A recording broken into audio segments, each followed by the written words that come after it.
pessoal, bem-vindos a mais um episódio Mil Crimes. Eu sou a Bruna, comigo está a Fabi, em águas internacionais. Olá, Fabi. Olá, olá, que tal? Olá, que tal, hermanito? En México, tudo bem, gente? E com espero a não gente... ser o próximo, espero não ser o próximo tema do Mil e um Crimes. Próximo caso. Tem perigo, hein? E aqui com a gente, esse episódio super, super especial, nós temos duas convidadas, que é a Camila. A Camila, que é a nossa consultora jurídica, né? Que a gente chama. Seja bem-vinda, Camila. Ela é do departamento Obrigada, vai dar gente. O departamento vai dar merda. Conta aí, então, o que você faz, Camila? Qual que é o teu trabalho? Oi, gente. Eu trabalho com direito criminal há 7 anos. Eu sou assessora de uma Câmara Criminal no Tribunal de Justiça. E aí, eu sou pós-graduanda em Direito Processual Penal também. Olha, muito legal. Só tem gente mulheres inteligentes. E com a gente também tem a Lalesca, que é advogada. Seja bem-vinda também, Lalesca. Olá, pessoal. É uma honra estar aqui hoje.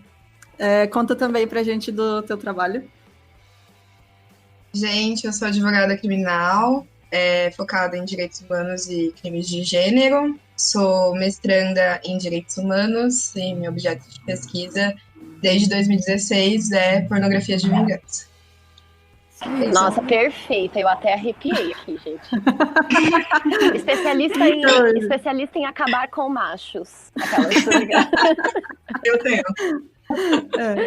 Então, a gente chamou a Camila e a Lesca aqui porque a gente está recebendo muito pedido para fazer um episódio sobre o caso da Mariana Ferrer, e como é um caso bem complicado em questão jurídica, que está tendo todos esses desenrolamentos que está saindo agora, a gente achou melhor trazer as duas para tirar todas as dúvidas nossas, e eu sei que também de vocês. Então, a gente vai falar um pouco do caso, só para contextualizar, nós não vamos focar exatamente no caso, nós vamos falar desses problemas jurídicos e de investigação que teve, né, de todo esse, como lidaram com o caso, e para tirar dúvida mesmo, porque eu tô vendo muita gente confusa, muita gente falando besteira, a gente também, né, então acho melhor... E também porque a gente tem um pouco de receio de empresário estuprador teu processinho. Eita, nós. Começa, né, família? Eu já tomei o processinho aqui, né? Aí já começa. Mas, não, a gente não vai dar nenhum veredito mesmo, porque não é nosso trabalho fazer isso, né? Exato. Mas estamos aqui para tirar todas as dúvidas que aparecerem, né? E acho que é isso. Estamos né? Eu tô aqui para perguntar, no caso, né? Eu ia fazer. Nós estamos para perguntar hoje. E aí, então é isso, vai ser um episódio diferente e a gente espera que ajude muita gente e ajude a gente também a entender todos esses problemas e poder ter essa capacidade de falar, né, qual que foi o problema, o que aconteceu de errado em tudo isso. Sim, então, agora, assim, no começo a gente vai contar brevemente o que aconteceu, né? E isso. Depois a gente vai para a análise da sentença e do processo. Mas enquanto, se vocês quiserem, meninas, comentar durante aqui, fiquem à vontade, a gente também vai perguntar, porque tem umas coisas, assim, de leis ali no meio e coisa da justiça que a gente também não sabe, vai perguntar para vocês. E é isso, então. Bora pro caso de hoje.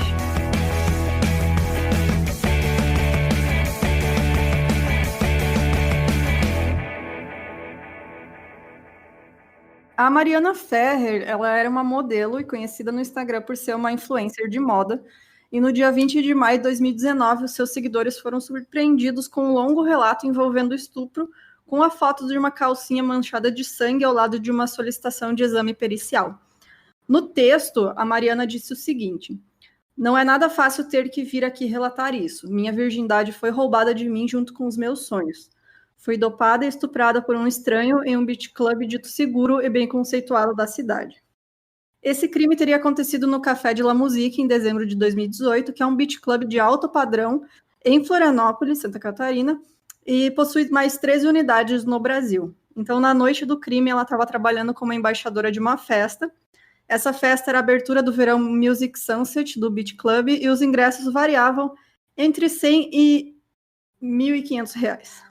Então, não é pouca coisa, não. Sabe quem que é DJ nesse lugar aí? Quem? O namorado da Gabriela Prioli. Nem sei quem que é o namorado dela. É um DJ. Tá Justamente bom, quem comentou o caso, né? Exato. Verdade, real mesmo. Bom, ela disse que foi recebida e acolhida pela mãe quando chegou em casa e que ela ajudou a tirar suas roupas que estavam com sangue e odor de esperma. Após ela dizer que se sentiu humilhada ao fazer o boletim de ocorrência, ela recorreu às redes sociais para falar sobre o que aconteceu.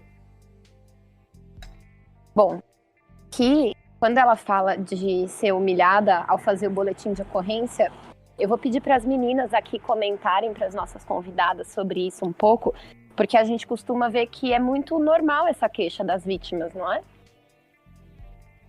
É super normal. Na verdade, a primeira coisa que acontece é a vítima sofrer o crime, né? Sofrer a violência.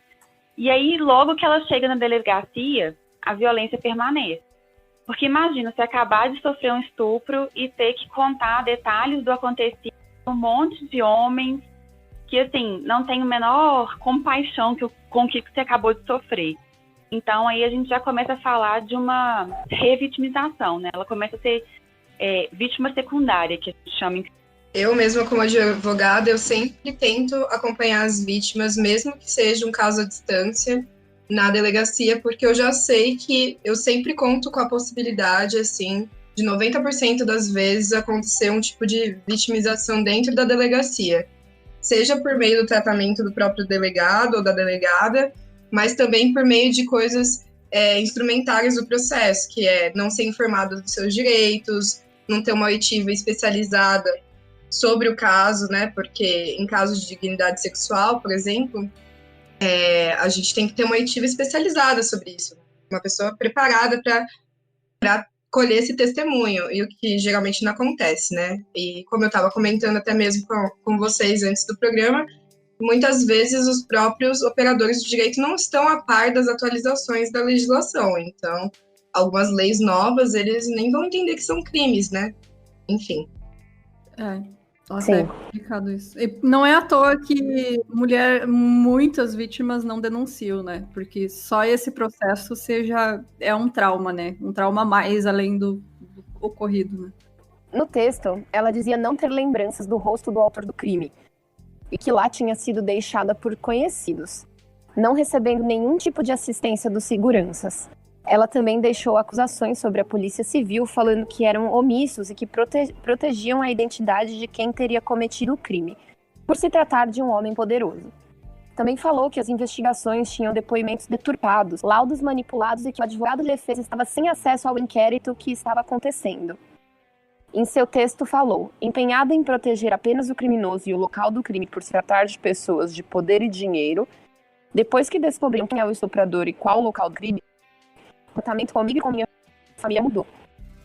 Ela relatou também no texto que depois do crime ela tomou remédios para prevenir doenças sexualmente transmissíveis por 30 dias, relatou que ficou com dores em seu corpo entre as coxas e com dificuldade para urinar.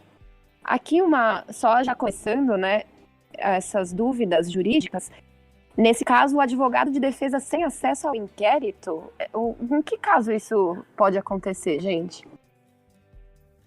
Na verdade, aí eu acredito que não era advogado de defesa. Eu acho que deveria ser o assistente de acusação ou o advogado que estava acompanhando ela. Uhum. Porque o advogado de defesa seria o advogado do réu, né? Isso, e não dela. E existe, sim, possibilidade de impedir o acesso ao inquérito, mas isso é incorreto, né? Contrário à lei. O advogado tem direito. Mas caso tenha algum procedimento ainda em curso, sem que os documentos já estejam prontos, isso pode acontecer. Mas nesse caso, foi o assistente de acusação que não teve ao inquérito. Sim, é importante informar para as pessoas leigas que, no caso de crime contra a dignidade sexual, especialmente o estupro, se trata de ação penal pública incondicionada. Então, a ação é do Ministério Público. Não existe uma ação que é feita por um advogado.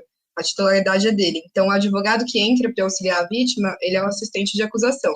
Quando fala com o advogado de defesa, seria do réu mesmo.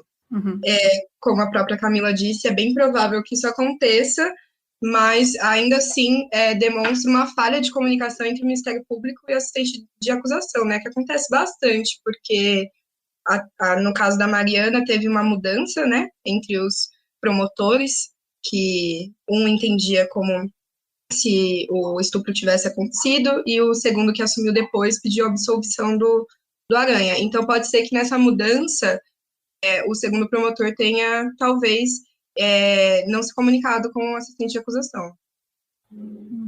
Entendi. Bom, então o próprio... eu não sei o nome disso, é o defensor do Ministério Público, né? Ele mesmo já entendeu que não havia estupro ali e pediu absolvição, né? É o promotor. Isso, o defensor seria o defensor público, que eu acho que no final foi quem assumiu o caso da Mariana, né? Porque defensor assume quando a vítima não tem possibilidade de pagar. E o promotor, o segundo que assumiu, ele pediu absolvição. Primeiro tinha entendido que o crime tinha ocorrido, mas pelo que eu entendi, não sei se a Camila acompanhou, mas ele foi mudado de comarca, alguma coisa assim. Ele primeiro. foi transferido, né? Foi uma questão, assim, do Ministério Público mesmo, uma questão procedimental deles, não teve nenhuma relação com o caso. Mas acabou que prejudicou, de certa forma, a Mariana, porque mudou totalmente a tese do Ministério Público, né? Mudando de... Isso sempre prejudica, né, gente? Ser acompanhado por uma pessoa só, desde o início, é essencial, até para ela ter que parar de relatar 700 vezes a violência que ela sofreu. Tem Nossa, com certeza. Repetir tudo para outra pessoa, né? Bom, então a Mariana acusou o delegado responsável de ter entrado na sua casa sem mandato, então ele foi afastado, e a polícia alegou que o afastamento não foi por conta disso, mas sim que ele teria aceitado uma nova função.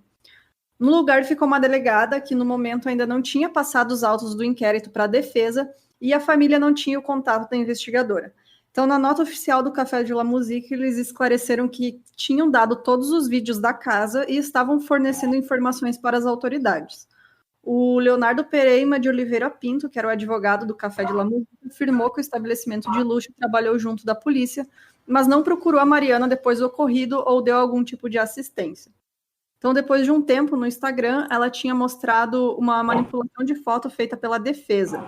Essa imagem, que era ela de biquíni para uma campanha de skincare, foi alterada, dando a entender que ela estava sem a parte de cima da roupa. Cara, eu lembro disso quando aconteceu. Eu também, muito bizarro. Cara, tipo, já começou aí... assim, é sempre essa... Né, meu?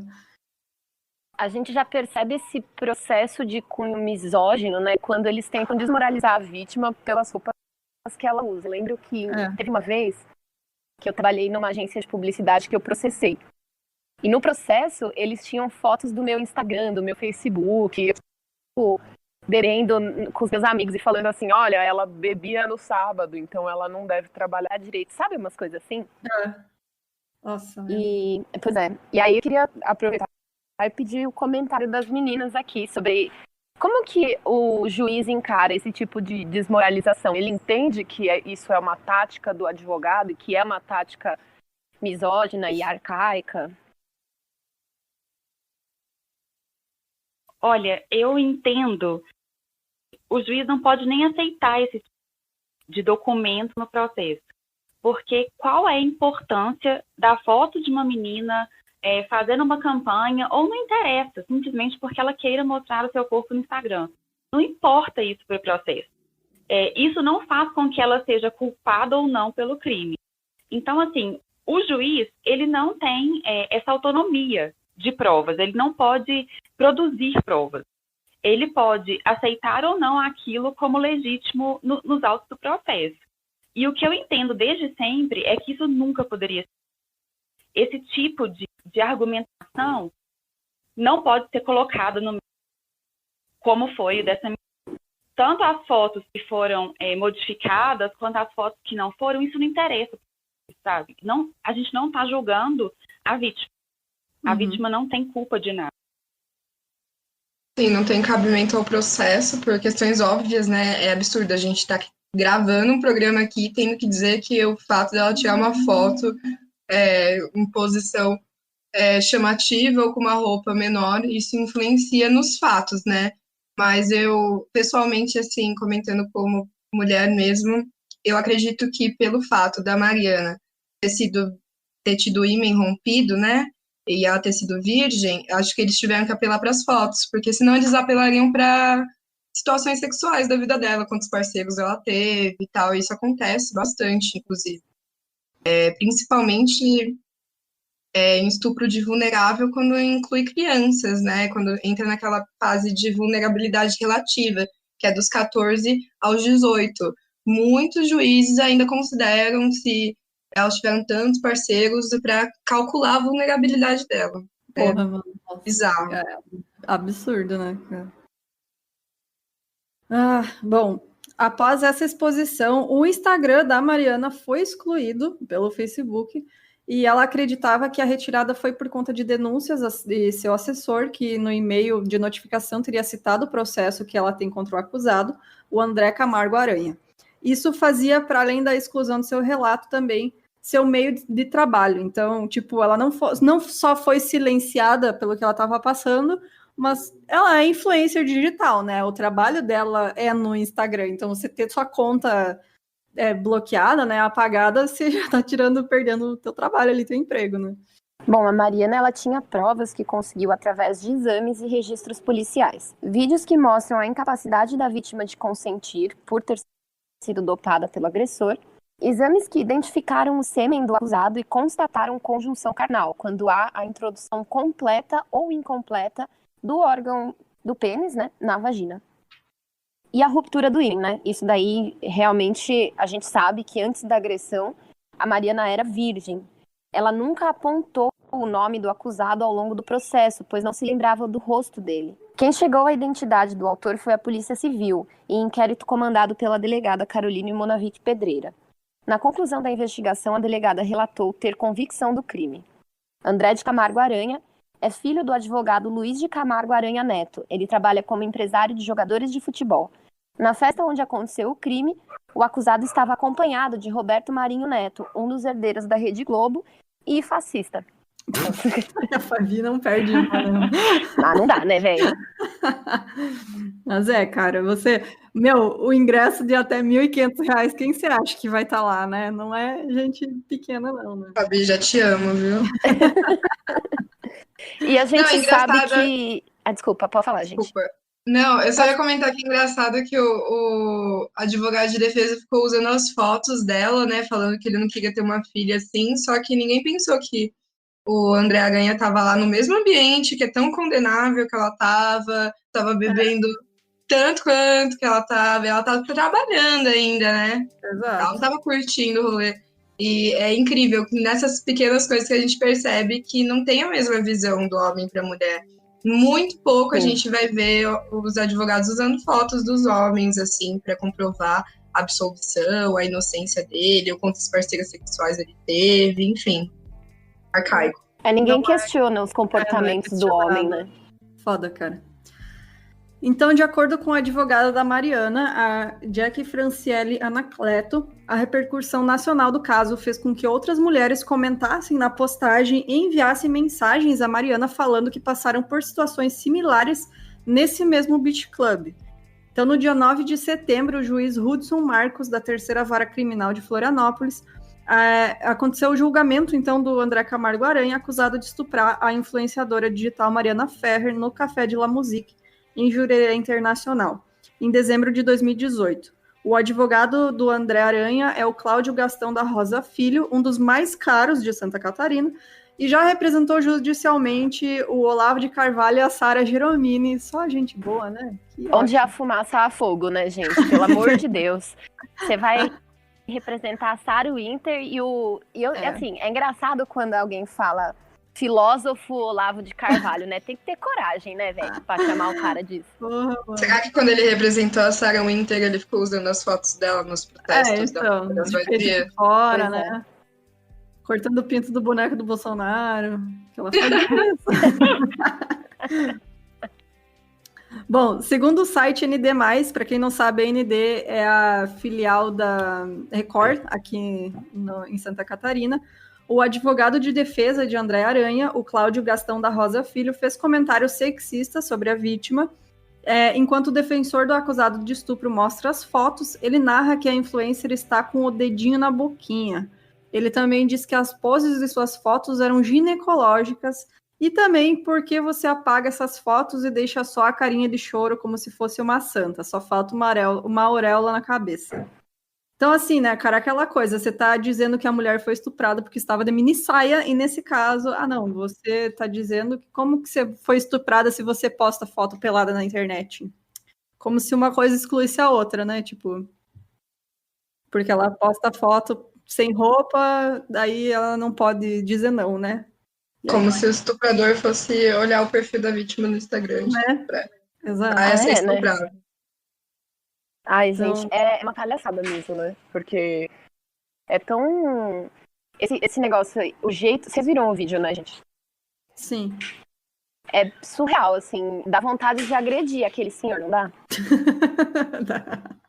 André de Camargo Aranha disse que a motivação de Mariana de incriminá-lo seria financeira. Ele também negou que tivesse tido conjunção carnal com ela. E aqui eu já vou parar e perguntar uma coisa para as meninas aqui que são as especialistas, né?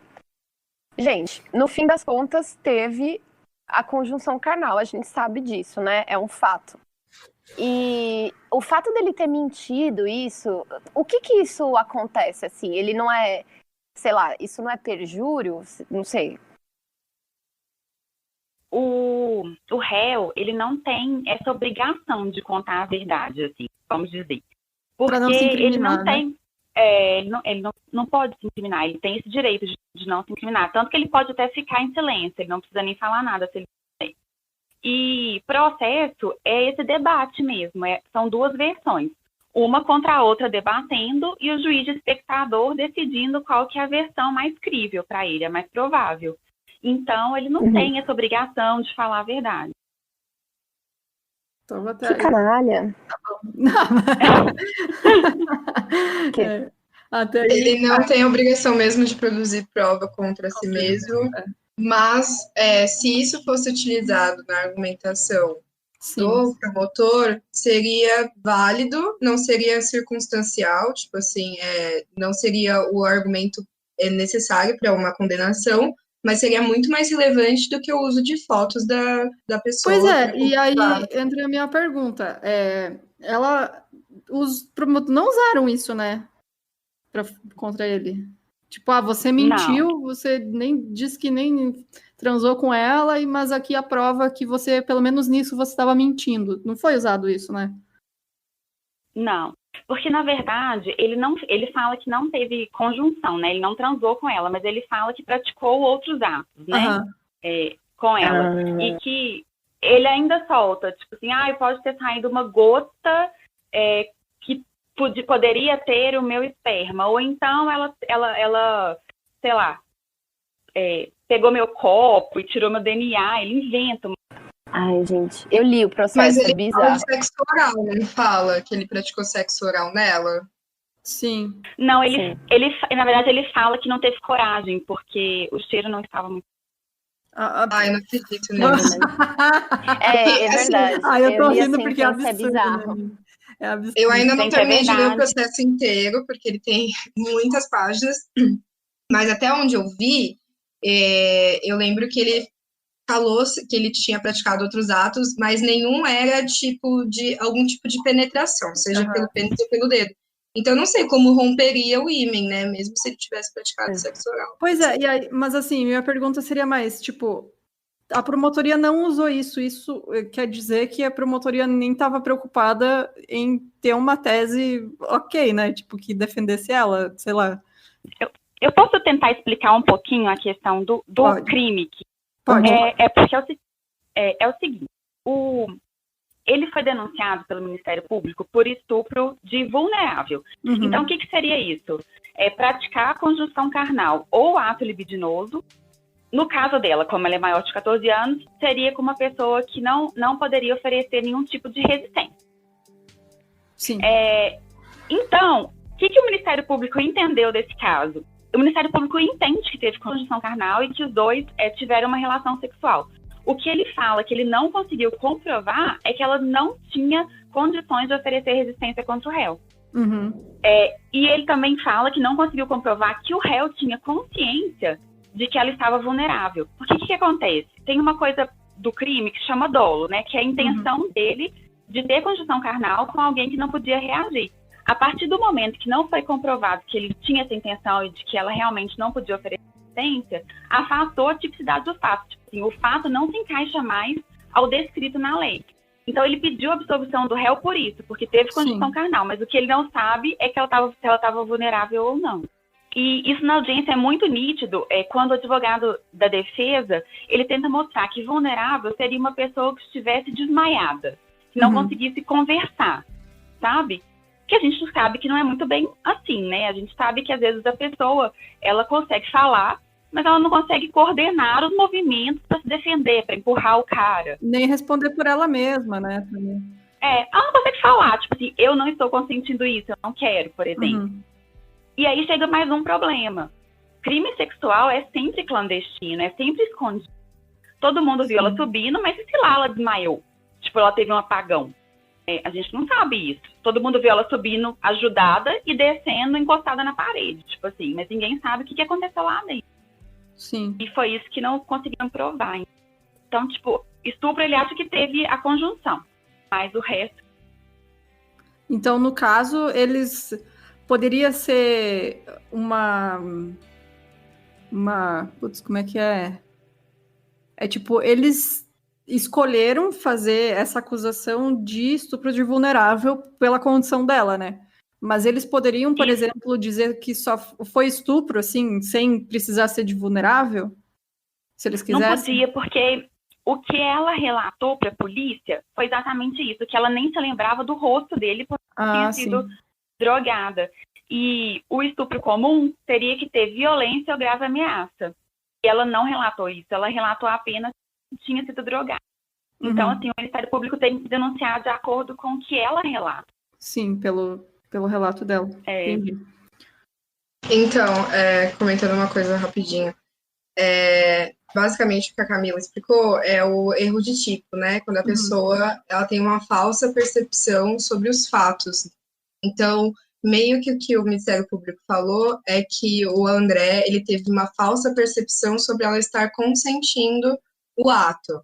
Mas, por exemplo, o erro maior, assim, se os fatos forem comprovados e tal, porque isso só quem tem acesso às provas pode dizer, é o Ministério Público ter pedido a absolvição por meio dessa tese, entende? Porque isso gera uma insegurança jurídica gigantesca, o fato deles alegarem que houve um erro de tipo, então a gente não pode condenar e tudo mais por conta do tal, né, que não foi usado esse termo estupro culposo. Mas o juiz alegou, por exemplo, que ele não poderia ter discordado do Ministério Público. Quando o Ministério Público ele leva as alegações finais, que é o que chega até o juiz no momento da sentença, ele pode pedir a absolvição ou pedir a condenação. O juiz não tem que concordar com isso, ele pode ir contra o Ministério Público. Tem um artigo, né, o artigo 385 do Código de Processo Penal. Ele diz que nos crimes de ação pública, que é o caso, o juiz poderá proferir sentença condenatória, ainda que o Ministério Público tenha opinado pela absolvição. Então, se ele...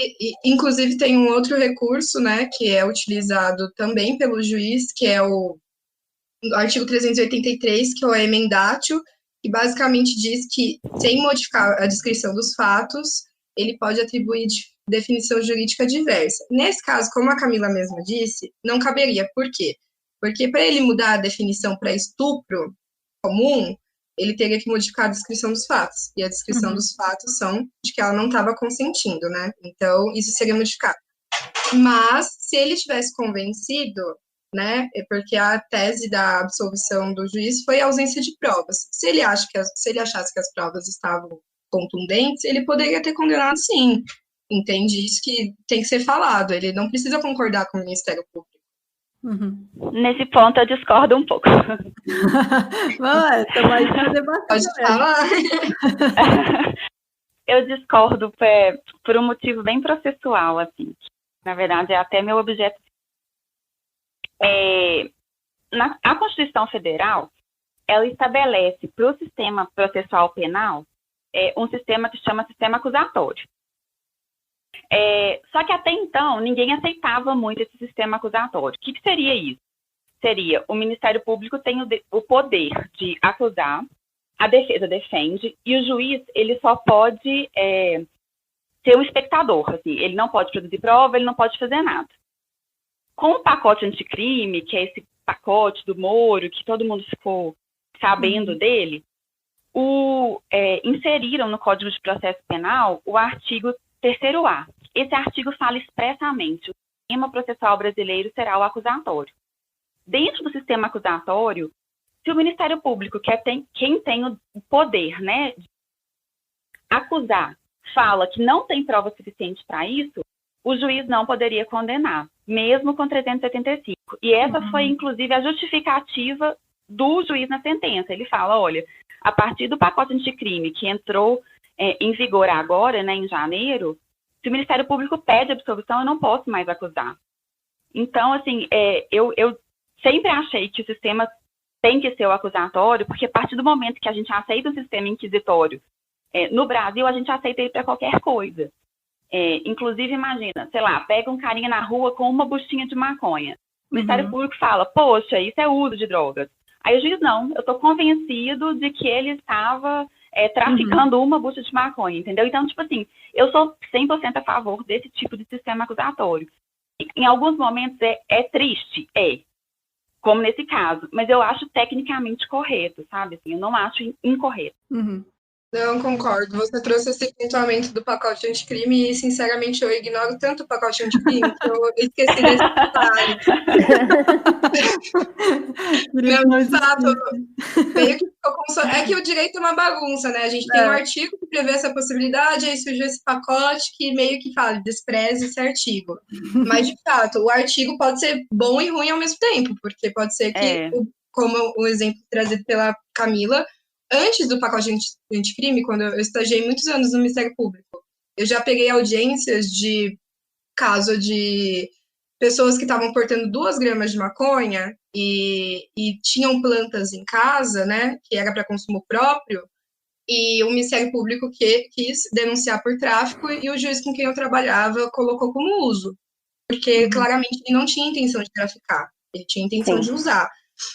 E aí, enfim, pelo pacote anticrime, realmente não teria como o juiz ter feito alguma coisa em relação à sentença. Mas o Ministério Público poderia, sim, ter pedido mais provas, né, que a gente chama de cotas, né, Camila?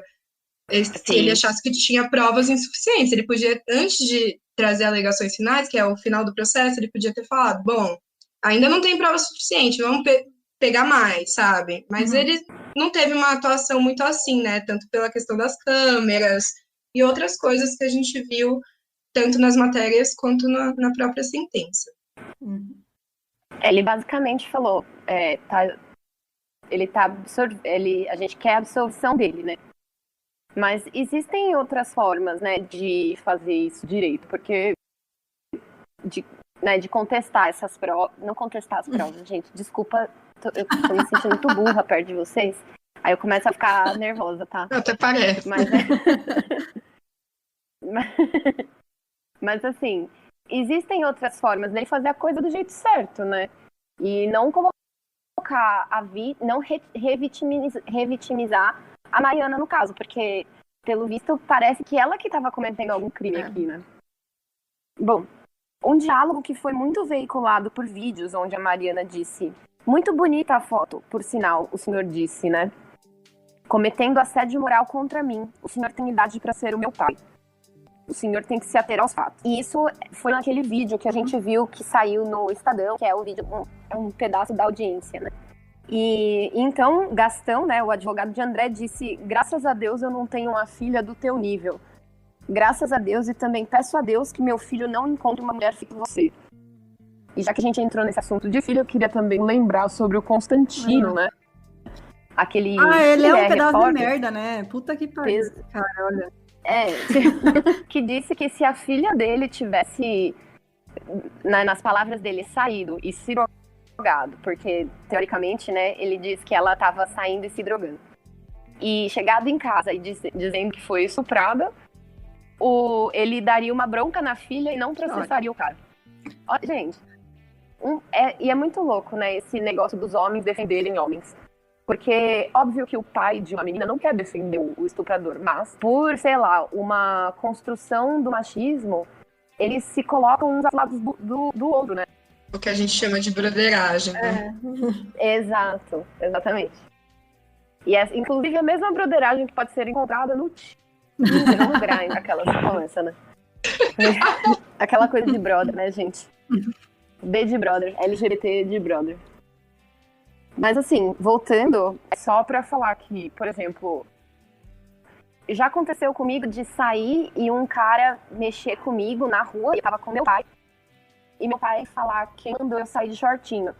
Cara, ele não quer defender o cara, mas a culpa é sempre muito da mulher, estrutural, né? Isso tá se aconteceu, dentro. foi porque você fez alguma coisa pra receber aquilo, né? Eles não questionam a motivação. Sim. Bom, o advogado ainda disse: por que não apresenta as provas que você diz que tem, Mariana? Cadê o vestido? Chorar não é explicação, não adianta vir com esse seu choro dissimulado, falso e essa lábia de crocodilo. O juiz Hudson Marcos pouco interrompeu as falas, mas nesse momento falou para ela tomar uma água e se recompor. Ao se recompor, ela disse: estou implorando por respeito, nem os acusados são tratados assim. Pelo amor de Deus, gente. Nem os acusados de assassinato são tratados como estou sendo tratada. Nunca cometi crime contra ninguém. E aqui eu também queria pedir para as meninas falarem um pouco sobre essa omissão do juiz ali, né? E quando eu tava assistindo, eu lembro de pensar assim... eu lembro de pensar, mas o juiz não vai falar nada? O advogado pode falar assim com a vítima? Tipo, o que é isso? Vamos lá. O juiz, ele teria obrigação de interferir, mesmo porque ele é o presidente daquilo, ele vai guiando o que está acontecendo. Só que o grande problema é que já tem essa cultura de achar que o advogado, ele, para defender o réu, ele pode acusar e ofender a outra parte. Essa cultura do estupro, que todo mundo fala, o que é cultura do estupro? Cultura é isso, é uma coisa que já ficou normal. E aí vem o Ministério Público de Santa Catarina pedindo para um projeto de lei para o Jair Bolsonaro, né, assinar um projeto de lei para impedir que isso aconteça em uma audiência. Não adianta criminalizar esse tipo de conduta, sendo que a cultura é essa. O juiz tinha que interferir, o próprio promotor deveria também ter interferido. É uma questão assim, de ordem. Não precisa acusar a vítima para defender o réu. Isso não existe. Não tem necessidade, mas é o que acontece. Sim, tem uma resolução do Conselho Nacional de Justiça que diz que o Poder Judiciário deverá, no exercício de suas competências, adotar as providências necessárias para garantir que as vítimas de crimes e de atos infracionais sejam tratadas com equidade, dignidade e respeito. A gente tem uma resolução que existe há muito tempo, mas por conta de toda essa questão dessa lógica patriarcal dentro do processo, né? Não é à toa que a Mariana estava só envolvida com homens, né, na audiência. Então, a gente acabou de mencionar a questão da broderagem, né, meio que uma broderagem judicial, com certeza. Quem mais deveria ter intervido ali era o promotor e o assistente de acusação dela, né? Pois é, né? Para essas pessoas estarem defendendo ela e parece que eles, tipo, não estão nem... Não parece, né? Eles não estão nem aí. Eles deixam o advogado ficar falando absurdos dela e usar foto dela para justificar estupro. E, tipo, ela tá sozinha ali, né, cara? Você vê o desespero na cara da menina, porque ela tá sozinha, ela não consegue se defender sozinha, né? Me tira uma dúvida, essas fotos foram protocoladas como provas ou elas foram trazidas na audiência só? Não, elas foram juntadas aos autos e aí o assistente de acusação juntou a versão real das fotos e foi uma questão assim de petição em cima de petição com foto, tudo tá dentro do processo. Assim. Eu não tive acesso ao processo inteiro, mas é o que consta até eu tive acesso à sentença e às alegações finais. E é o que consta, que as fotos estavam inseridas nos autos. que tinham que ter sido desentranhadas de qualquer forma. Então, isso que me causa estranhamento, não terem ter sido desentranhadas, né, pelo próprio juiz. Eu não sei se elas foram arroladas pela própria Mariana para a questão de forjar, né, que ela disse, ou se ela disse depois que elas foram arroladas. Ah, sim. Parece que o advogado de defesa juntou esse foto para tentar mostrar assim, as características da vítima e a influência disso no processo, né, que não existe, mas para ele existia. E aí a vítima rebateu a juntada dessas fotos. Mas assim, você vê que, para mim, é uma questão técnica que a vítima nunca deveria ter rebatido. Para mim, a vítima deveria ter exigido que isso saísse do processo. Apenas. Tinha que discutir. Ela deveria ter solicitado que as provas, né, que a gente usa aquele termo feio, mas que as provas deveriam ter saído do processo. Foi uma técnica de defesa triste, mesmo infeliz. Não tinha cabimento rebater aquilo. Inclusive, ela poderia processá-lo depois por forjar as fotos e tudo mais, mas meio que deu espaço, né, para continuar, porque se tivesse rebatido para que elas fossem retiradas, essas provas nem seriam apresentadas na audiência. Pois é. Não deveriam ter sido. Sim, e quem sabe ele também teria dobrado a língua dele para falar tudo aquilo, porque se ele já entendesse que o juiz ou a pessoa, que aí eu já não sei como é que funciona, mas tipo, se ele viu que as provas seriam essas fotos, né, que desmoralizavam, entre aspas, tudo aqui, viu, gente? Que desmoralizavam a Mariana. Se esse advogado percebesse que isso já não estava sendo aceito, que esse tipo de comportamento não seria aceito, ele já tomaria cuidado com as merdas que ele fosse falar e talvez não tivesse atacado ela desse jeito, né? E a gente também, só uma coisa, isso que ele fez, que ela mesma diz, né, que é, como que é? Cometendo assédio moral contra mim. Isso é fato, assim? Isso é um assédio moral? Fabi, teve uma questão que a gente não tem certeza, porque existe uma primeira audiência e existe essa audiência que veio à tona. O que eu percebo logo do início é que isso já tinha rolado antes, assim, é o que eu acho. Porque ela já chegou muito na defensiva, ela já estava muito vulnerabilizada. Sim. Então eu acredito, assim, que ele já tivesse ofendido ela, porque ela alega uma coisa que me chamou muito a atenção. Ela alega que a foto foi mostrada e que ele falou, olha, que bonitinha e etc. Tipo assim, elogiando a foto. É verdade, ela menciona esse episódio anterior mesmo. E esse episódio não aparece. Gente, que velho nojento. Isso não aparece, né, na audiência. Eu assisti a audiência inteira procurando algo do tipo e não tem. E aí o juiz esclarece que é uma audiência em continuação. Então eu acho assim, que antes de começar a audiência, já tinha que ter uma psicóloga lá, sabe? Porque a audiência já estava pesadíssima na primeira. Então, assim, desenrolou empurrado pela barriga, parece, sabe? Pelo que entendi, houve uma audiência anterior ouvindo só o André. Então, talvez tenha sido nessa oportunidade que as fotos foram mostradas pela primeira vez, né? Uhum. E esse, pra mim, é um assédio total. O advogado elogiar a vítima mostrando uma foto e falar qualquer coisa. Um assédio total, sabe? É a minha opinião. Eu não vi, né? Mas do jeito que ele fala com ela na audiência é bizarro. Não tem desculpa. Mesmo porque essas fotos nem deveriam estar lá em primeiro lugar. Já volto que elas tinham comentado. Bom, então, se não é essas fotos, qual seria a estratégia do advogado? Seria, tipo, a palavra de um contra outro, né? Provavelmente o exame toxicológico, né? Que deu negativo.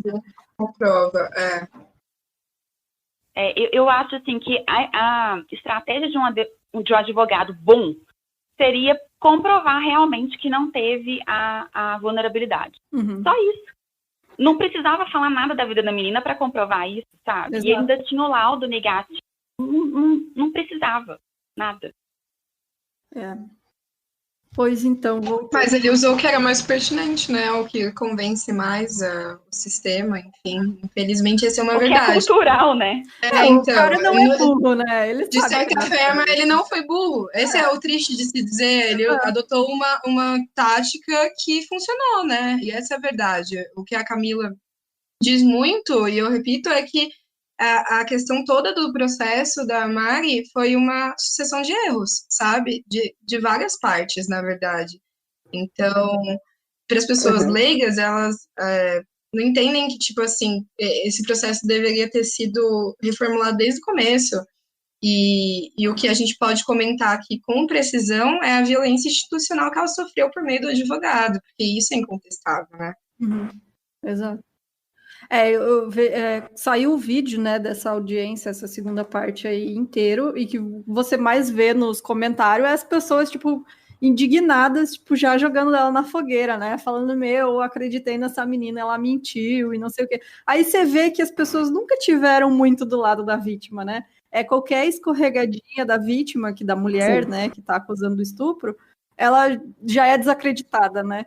Então a gente meio que já esperava isso, né, cara? Tipo... Sim, é por isso que a gente tem tanto essa cultura que é, né, cultura de estupro, mas da mulher não denunciar. Da mulher não levar, né, porque muitas vezes ela até vai lá e faz o BO. Pois é, cara, e aí você vê quantas mulheres vão ver essa audiência, ver o jeito que a menina foi tratada, né, pelo advogado. E, cara, quem é que tem força para passar por um negócio desse, sabe? Tipo, de ser acusada assim, sabe, na frente de todo mundo e... Sabe, horrível mesmo. Você desestabiliza muita gente, já tira, né, a vontade da pessoa de denunciar. Essa é uma cultura que prevalece, né? Tem um artigo muito interessante, que eu acho que vocês leram também, sobre a semelhança do caso da Mari Ferrer com a da Ângela Diniz, né? Que, infelizmente, no caso foi um assassinato. Sim. E o advogado de defesa se utilizou de argumentos a respeito da personalidade dela, das falhas de caráter, como se isso justificasse a ação do assassino. Então, olha até que ponto a gente chega. Esse julgamento foi em 1976, sabe? Em 79, desculpa, ela morreu em 76.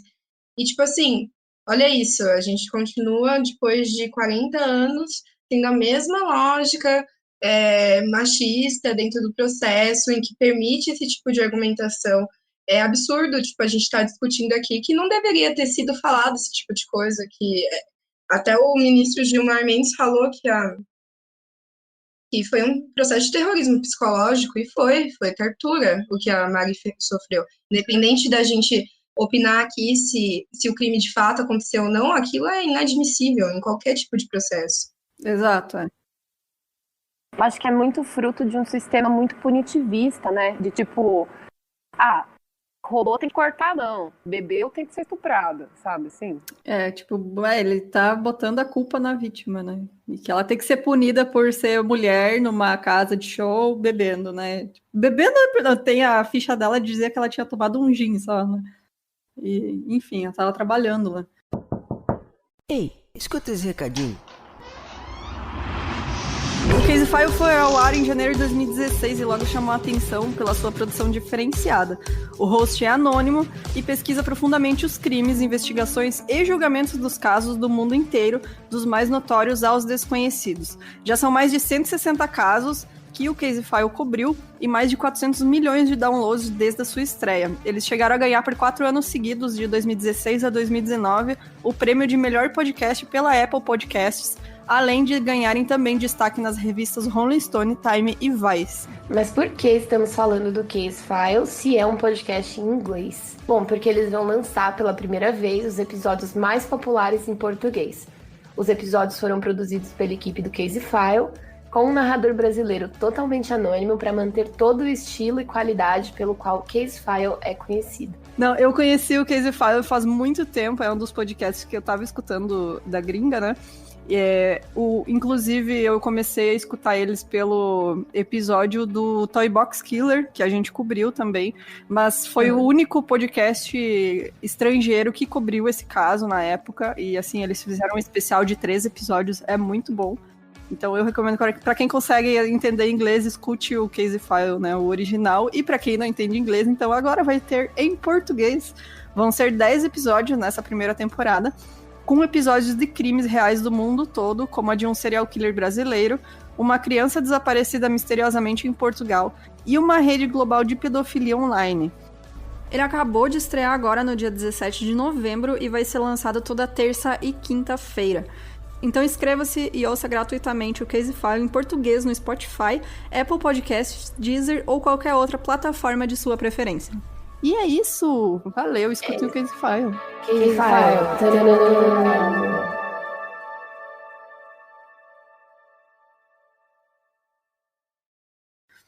Mas é mesmo. E eu fico pensando, né? Uma menina super famosa na internet, passou por isso tudo. A gente já parou para imaginar o tanto de adolescente que passa pela mesma coisa que nunca mais na vida vai contar? Porque se ela, que era influenciadora e fazia tudo na internet, passou por isso, imagina qualquer outro. Exato. Né? Então, assim, a gente não pode parar de falar disso. A gente tem que insistir, continuar falando. Não, e Mariana é uma mulher branca, né, de classe média. Agora, se ela fosse uma mulher periférica, preta, que ela fosse garota de programa. Então, existe todo esse recorte que é importante que a gente faça, mas que a gente não vai entrar no detalhe aqui. Mas, porque, óbvio, a gente vai acabar, né, falando de toda a estruturalidade da sociedade. Mas, de fato, Mariana, ela é como se fosse a vítima perfeita, né, porque ela representa, né, a mulher cis, né, mulher branca, de boa família, não precisa, a gente não pode falar disso só do acusado, né? Que é o cara com poder, influência, o cara branco. A vítima também, né? Quem são as vítimas que chamam a atenção da mídia, né? Por que a gente tá falando dela? Porque ela chamou a atenção de todo mundo, né? Justamente por ser essa, entre aspas, né, gente, a vítima perfeita. Que é o mesmo motivo que a gente sempre fala aqui, quais vítimas que chamam a atenção de serial killers, quando morre alguém que é rico, quando morre alguém com uma família estruturada, né? Classe média, branca... Enfim, tem todas essas estruturas, né, que a gente pode analisar também, né. Voltando, então, para o roteiro. Então, pela Mariana ter conseguido ir do Café de La Musique para outro beach club após o estupro, isso foi usado pela defesa para rebater a versão dela de que ela estava dopada e não poderia ter consentido com a relação. Já o motorista do Uber, que levou ela para casa minutos depois, relatou à polícia que ela parecia estar sob algum efeito de entorpecente. Junto ao inquérito, tinham áudios gravados por ela no celular no dia do crime. Com a voz meio enrolada, ela enviou gravações no WhatsApp para ao menos 3 amigos pedindo ajuda. Então, os advogados do André pegaram como prova o exame toxicológico que tinha dado negativo para entorpecentes e bebidas, e funcionários do café foram ouvidos como testemunhas, onde relataram que não perceberam diferença no comportamento dela ao longo da noite. Eu acho legal a Camila, a gente conversou bastante sobre isso, né? Sobre esse exame toxicológico ter dado negativo. E ela me explicou uma coisa que eu não vou saber explicar de novo. Então, Camila, se você, por favor, puder explicar aquilo que a gente estava falando de uma cerveja comigo faz muito efeito com outras pessoas, como que era? É o seguinte, primeiro até depois que a gente conversou, Fabi, eu fiquei sabendo de mais uma informação que eu vi no processo, que era que o exame foi feito 3 dias após o fato. Porra, isso aí não tem informação em lugar nenhum. Não tem, verdade. Mas vamos supor que tivesse sido feito no dia seguinte, horas depois. Ela não alega que bebeu muito, ela não alega que ficou completamente chapada, ela alega que alguém dopou ela, que alguém colocou alguma coisa na bebida ou na água, enfim, no almoço. Tudo bem. O efeito de uma cerveja em mim é e um efeito de uma cerveja em outra pessoa pode ser desastroso. Né? O organismo de cada um funciona de uma forma. A gente já começa por aí. Outra coisa que me chama a atenção é a questão do laudo toxicológico dela. Ele foi feito com relação a álcool e em relação a algumas substâncias entorpecentes. Não quer dizer que todas as substâncias entorpecentes que são usadas no mundo estavam ali para serem testadas, mesmo porque você precisa de um exemplo daquela substância para fazer uma comparação, para ver se tinha no sangue ou não. A menina foi para casa, ela tomou banho, ela se alimentou, ela descansou. No dia seguinte, ela foi para a polícia. Então, assim, não quer dizer que ela não estava sob efeito da droga. Eu acho que o laudo toxicológico, neste momento, ele não tinha essa importância tão enorme que os advogados tentaram demonstrar. Mas, ao mesmo tempo, a falta de sorte da Mariana, vamos dizer assim, foi que as próprias pessoas que ela indicou não falaram que ela tinha algum desvio de comportamento, que ela indicou algumas amigas, parece que foram da primeira audiência, não foram dessas, e que falaram que não notaram essa mudança de comportamento. E aí é o que eu falei um pouco tempo atrás com vocês, que era a questão assim, às vezes a droga bateu lá nela na hora que os dois estavam lá no camarim, sabe? Ela desmaiou. A gente não sabe o que aconteceu. O fato dela conseguir ter apertado casa para ir para casa no Uber não diz nada. Ela podia estar conseguindo andar, mas podia estar não conseguindo falar, né? Assim. Então, esse exame toxicológico ele é complementar. Não existe peso de prova. Esse exame toxicológico tem peso maior do que as outras provas. É um conjunto, sabe? E vendo a filmagem dela subindo e descendo, gente, ela não estava normal. Aquilo ali não é uma pessoa normal. Não tava. Eu gostaria de acrescentar uma coisa que eu pensei agora, enquanto a Camila estava falando, de tão brilhante que foi a fala dela. Mas me corrija, inclusive, se eu estiver errada. Mas a época que eu trabalhei no Ministério Público, eu pegava muitos casos do Código de Trânsito Brasileiro, né? Casos de embriaguez ao volante. E no caso, para se comprovar a embriaguez ao volante, não necessita necessariamente do bafômetro. Existem algumas previsões na legislação de que pode ser feito um exame psicológico mesmo, que é basicamente a pessoa olhou para outra, que seria o policial, e disse, bom, ele está cruzando as pernas, está com os olhos vermelhos, sei lá, várias coisas, entendeu? Que comprovam meio que subsidiariamente a questão da embriaguez, não necessariamente com um laudo. E aí eu fico pensando, além dessa questão temporal que a Camila trouxe, de ela poder estar fora de si, depois ter retomado, até acontece com certas substâncias, né, específicas, isso, que são os picos, né, pode também ter ocorrido, eles poderiam ter se baseado um pouco mais na questão da vulnerabilidade por meio dos áudios que ela enviou imediatamente que ela saiu dali, e são áudios que ela está claramente desesperada, ninguém que comete um ato sexual com consentimento vai enviar áudio chorando imediatamente depois para as amigas. O próprio motorista do táxi que disse que ela estava completamente fora de si. Então, essa questão da percepção também de algumas pessoas que foi má sorte, como a Camila trouxe, também não é algo tão essencial, porque pode ser que uma pessoa não tenha achado que ela estava fora do normal, ainda mais pelo ambiente, né? No meio de uma balada, como que você vai ter certeza se a pessoa está assim ou não? É escuro. Como ela também tinha outras provas, que seriam a questão do motorista, dos áudios, de várias pessoas que tiveram contato com ela, e enfim. Os áudios, para mim, são até mais fortes do que o vídeo. Sim, são várias... Porque ela tá desesperada, ninguém... São várias variáveis ali, Sim. Né? Desculpa. Não, imagina.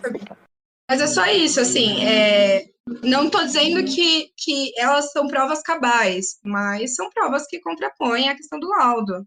Pelos motivos que a Camila trouxe e por esses motivos também. É que em caso, assim, então, né, é difícil o caso de estupro, você ter, tipo, uma prova, né, que é específica, que é uma prova cabal, né? Você tem um conjunto de coisas, né, que vão se sobrepondo e aí você consegue mais ou menos provar o que aconteceu, né?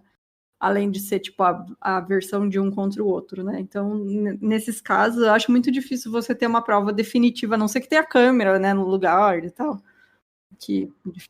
Eu acho que se existem previsões além do laudo para se comprovar embriaguez no volante, por que não num caso de vulnerabilidade por ingestão de bebidas ou drogas?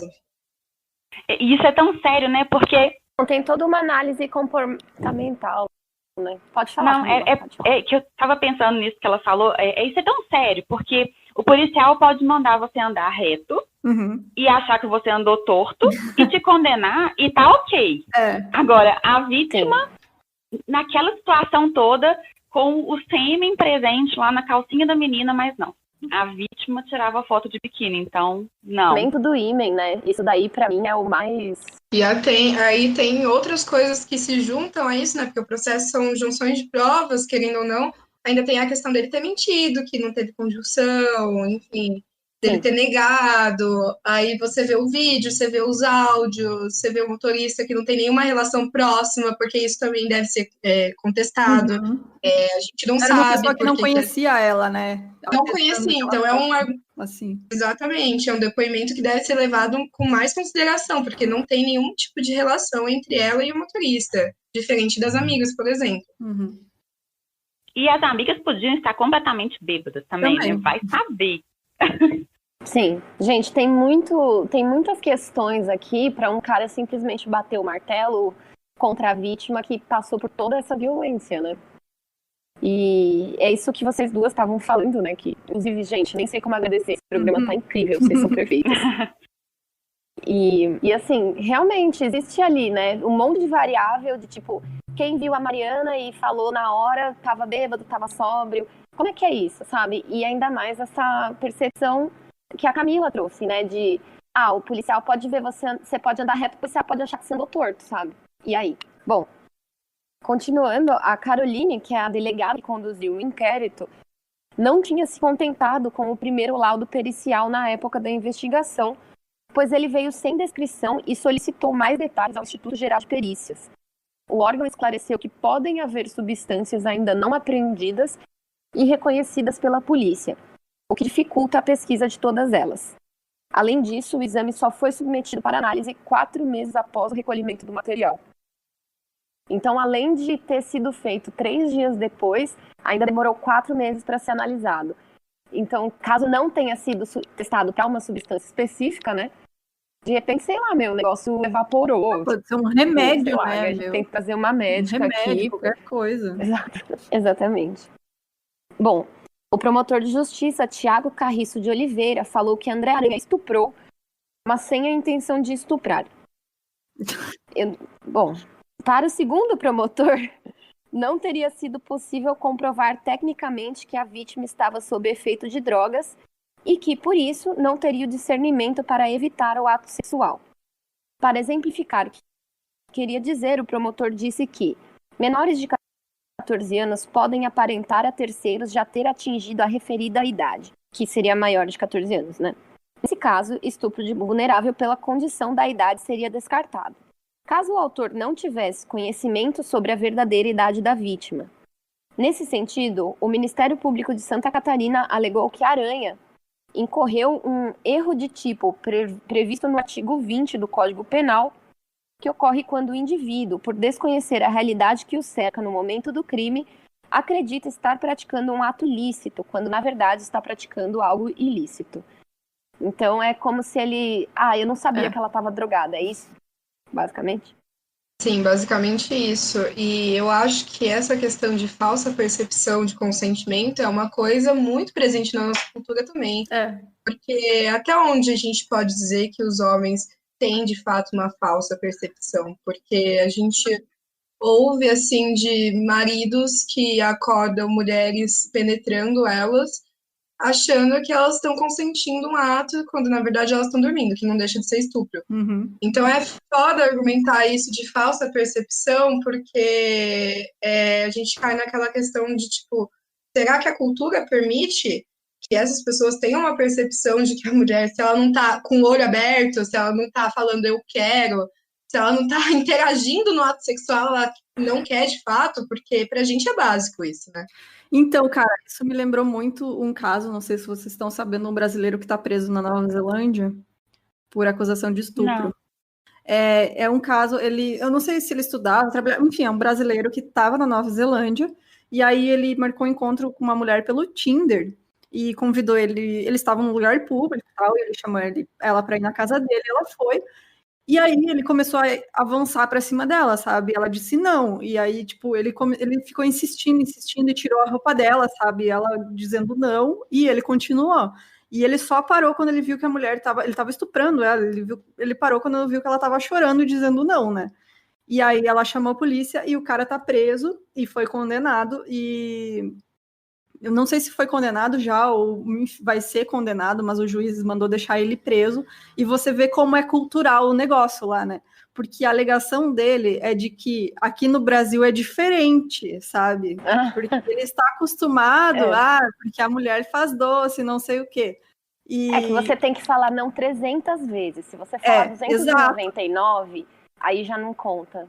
Exato. Na frente de testemunhas, né? Exato. Documentando no cartório. Autenticar em cartório. E aí, tipo, tu vê que é cultural o negócio, porque lá o juiz, ele inclusive disse, não, ele não pode ser solto porque não tem garantia que ele não vai fazer isso de novo, porque ele não entende que o que ele fez foi errado. E aqui no Brasil a gente tem isso, né? Tipo, então, o cara pode não entender que, pra ele não interessa, sabe, se a mulher não quer ou não. Tipo, ele Então, quer. e ele pode fazer de novo, né? Porque, vai fazer eu não sabia que era errado e vou fazer de novo sem saber que é errado, sabe? Exato. Então, é justamente, é cultural você ver que até o sistema penal, né, é um reflexo da nossa cultura, que, tipo, você vê a diferença de tratamento do cara lá do outro lado do mundo, né, na Nova Zelândia, onde eles têm essa cultura né, a mulher, né, tem independência, ela pode Não falar, não, né, não é não, o cara não tem que insistir. E aqui... Falando sobre isso, uma indicação de série fabulosa que se chama I May Destroy You, do Amazon Prime. Putz, a atora... como é que é o nome dela, a atriz? Ela é foda, esqueci o nome dela. Enfim. E fala sobre a narrativa de uma mulher que foi estuprada e como ela passa a entender que ela foi de fato estuprada. E durante esse processo, inclusive é um estupro por meio da questão da vulnerabilidade, porque ela é drogada. E no meio desse processo, que ela tá descobrindo que ela foi estuprada, que ela tá entendendo, ela transa com um cara que tira a camisinha no meio do sexo, mesmo ela insistindo que não. E aí, olha isso, ela passa por um processo de entender que estava sendo estuprada no meio desse processo e entender que isso também é estupro. Muito boa essa série, indico muito. É a Micaela Coel. Sim, ela é ótima e tem um tom de humor na série. Vou assistir. Já me indicaram essa série. Está anotado aqui, vou assistir nas minhas férias no México. Que não são férias, na verdade. Não são férias.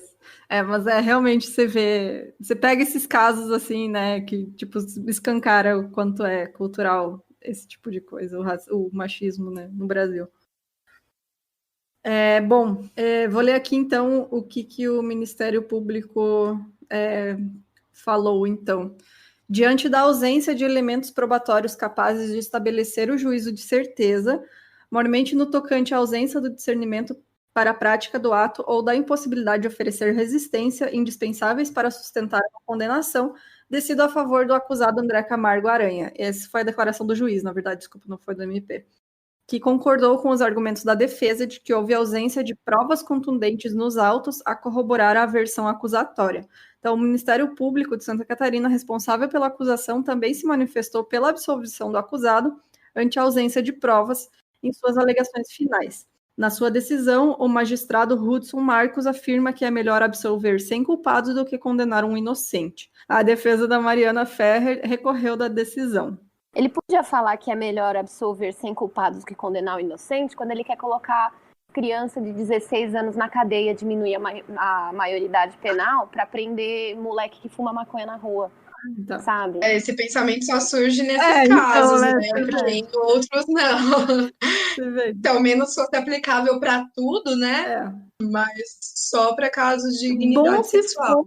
Se todas as pessoas, né, acusadas tivessem o direito a ter um julgamento que nem esse cara teve, né? Que, tipo, meu Deus. É muito absurdo, assim, para quem segue uma linha não punitivista, que nem eu, que flerto muito com o abolicionismo penal, ver um juiz falando isso quando a gente vê acusações e condenações de pessoas, de crianças, por meio de furtar um papel higiênico ou uma fralda, e tudo bem, né? Ou até mesmo com falsa percepção, né? Como eles mesmos dizem, quando tá portando 2 gramas de maconha. Exato. Enfim. Esses dias eu vi uma matéria do G1 que era assim, homem invade escola, rouba comida e vai embora. E aí, tipo assim, na verdade... sim! Era o cara que isso? invadiu a escola, ele comeu e deixou um bilhete se desculpando, pedindo gente, desculpa. Porque ele tava com fome, e aí ele entrou na escola pra comer. Aí a matéria do G1 é ladrão. Tipo, porra, o cara tá morrendo de fome, tá ligado? Meu, sério. E furto famélico, pelo que é quando você cobra para comer, pelo que eu entendo, não é passível de quê? De punição? Eu não sei, não entendo. O furto famélico também ele não é considerado típico, a falsa tipicidade. É uma necessidade, né? Um estado de necessidade da pessoa. Tinha outra forma. Gente, mas essa questão é tão bizarra de notícia, porque a gente vê traficante traficando não sei aonde, preto e pobre. E aí vai pro rico, delivery de cocaína na zona sul do Rio de Janeiro. Estudante universitário. Estudante que... o estudante veterinário, né, gente? Distribuía drogas, não é nem traficar, né? Distribuía drogas. Não, o cara da Naja, delivery. Sabe? O cara da Naja lá, que foi picado pela Naja. O traficante de animais silvestres lá, estudante de veterinária, veja bem. Porra. Bom, o Poder Judiciário de Santa Catarina informou por meio da assessoria de imprensa que não iria se manifestar por se tratar de um caso em segredo de justiça. E aí vamos para o seguinte que virou a manchete, né, nessas últimas semanas, que é a expressão polêmica de estupro culposo, que na verdade foi cunhada pelo Intercept, The Intercept, para quem não sabe, que foi criticada pelo conceito não ter sido usado pela promotoria ou pelo juiz na sentença de absolvição do réu. Eles explicaram numa matéria, através de uma nota, que a expressão foi usada para resumir o caso, a fim de explicá-lo para o público leigo. Cara, isso foi uma merda gigantesca. Eu achei horrível esse posicionamento deles, eles ter feito isso, porque chamou a atenção do jeito errado, né? Tipo, eu discordo. Nossa, pra mim foi uma merda eles ter feito isso, porque as pessoas não leem a matéria. Quem lê viu que era eles que tinham falado isso. Mas quem não leu, as pessoas acharam mesmo que o juiz tinha falado ou que o advogado... Não, o foda é que surgiu meio que uma frase, não existe estupro culposo. Essa frase foi usada para absolver o André Aranha. Exato. Olha, eu não sabia disso. Que louco. Por não existir estupro culposo, que ele não foi condenado. Logo, porque assim, o erro do tipo, a gente pode condenar a pessoa pela modalidade culposa. Então, se você teve uma falsa percepção de que aquilo não era proibido, você condena ela pela culposa, que ela não tinha intenção de fazer. Só que o estupro não tem a versão culposa. Então, o juiz, ele sentenciou, como não existe versão culposa do estupro, logo absolve o acusado. Entende? Entendi. Isso. Então, falar não existe estupro culposo é basicamente a linha de argumentação que foi usada. Você está reafirmando que o juiz usou para absolver ele. Então, a gente conversou disso sobre o fato do Intercept ter feito isso e tal. E assim, em um primeiro momento eu vi que assim, beleza, foi uma merda? Foi. Mas eu acho que jogou uma luz sobre o caso, entende? E assim, chamou atenção do jeito errado, claro, mas chamou atenção. E aí cara, mas eu acho que não é sempre chamar atenção que é bom, né? Sim, tava conversando até com as meninas no grupo antes da gente gravar durante essas semanas de pesquisa. E confesso que ainda não tenho, assim, acho que foi bom, ponto final, sabe? Não sei, não sei. E aí a Camila fez uma observação no grupo que foi que, assim, é tão pequeno esse fato de que, tipo, o Intercept usou o nome errado, sabe? Mas olha o tanto de atenção que trouxe para a violência que a vítima sofre quando ela tá na audiência, né?